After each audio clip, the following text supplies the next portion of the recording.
বিশ্বের বিভিন্ন দেশের কেন্দ্রীয় ব্যাংক ও প্রভাবশালী গবেষণা সংস্থার তথ্য বলছে, বাংলাদেশের ব্যাংক খাতে খেলাপি ঋণের হার গোটা বিশ্বের সর্বোচ্চ। এমনকি গত কয়েক বছর যুদ্ধবিধ্বস্ত, উচ্চ মূল্যস্ফীতি, অর্থনৈতিক মন্দায় থাকা দেশগুলোর খেলাপি ঋণের হারও বাংলাদেশের তুলনায় অনেক কম। তথ্য উপাত্ত বলছে, দেশের ব্যাংক খাতের এমন নাজুক পরিস্থিতি সৃষ্টি হয়েছে রাজনৈতিক প্রভাবেই। দুপুরে ব্যাংকিং খাতের সংস্কার, চ্যালেঞ্জ এবং উত্তরণ শীর্ষক সেমিনার আয়োজন করে ইকোনমিক রিপোর্টার্স ফোরাম ইআরএফ। সেমিনারে ব্যাংকারদের কণ্ঠে উঠে আসে ব্যাংক লুটপাটে তাদের অসহায়ত্বের কথা। ক্রমান্বয়ে ব্যাংকিং সেক্টরের অবস্থা খারাপ হচ্ছে এবং কিছু কিছু ব্যাংক আসলে খুবই খারাপ অবস্থায় পড়ে গেছিল, কিন্তু তারপরেও যেহেতু একটা কম্প্রোমাইজ স্টেটে ছিলাম আমরা, state was basically became mafia. সেই কারণে অনেক কিছু ধরেন সেন্ট্রাল ব্যাংকের পক্ষ থেকে করা সম্ভব হয়নি, আমরা ব্যাংকাররা অনেক সময় অনেক কথা বলতে পারিনি। ডক্টর ফাহমিদা খাতুন বলেন, কেন্দ্রীয় ব্যাংকে স্বাধীনভাবে কাজ করার সুযোগ দিতে হবে। এছাড়া কেন্দ্রীয় ব্যাংকের কর্মকর্তা দিয়ে বাণিজ্যিক ব্যাংক লাভজনক করা সম্ভব না বলেও মন্তব্য করেন তিনি। এজন্য ব্যক্তি খাতের ব্যাংকারদের কাজে লাগানোর পরামর্শ তার।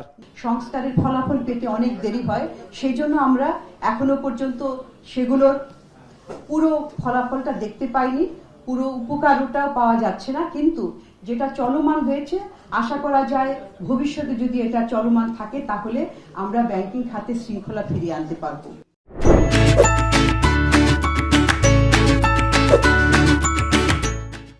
প্রধান অতিথির বক্তব্যে গভর্নর বলেন, শুধুমাত্র কেন্দ্রীয় ব্যাংকের স্বায়ত্তশাসন বাস্তবায়ন করলেই হবে না, নেতৃত্ব নির্বাচনকেও স্বাধীন রাখতে হবে।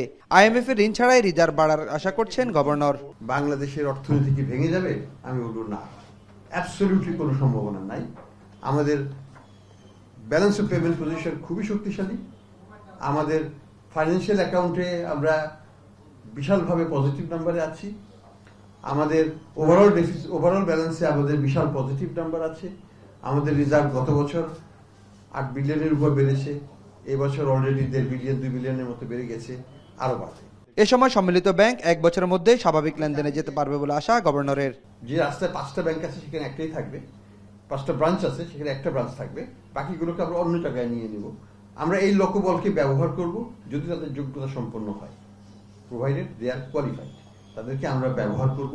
আমরা তাদেরকে দিয়ে ডিপোজিট মোবিলাইজেশন করব। আমরা চ্যালেঞ্জ দিচ্ছি তাদেরকে, ইসলামী ব্যাংক যদি পারে তোমরাও পারবে।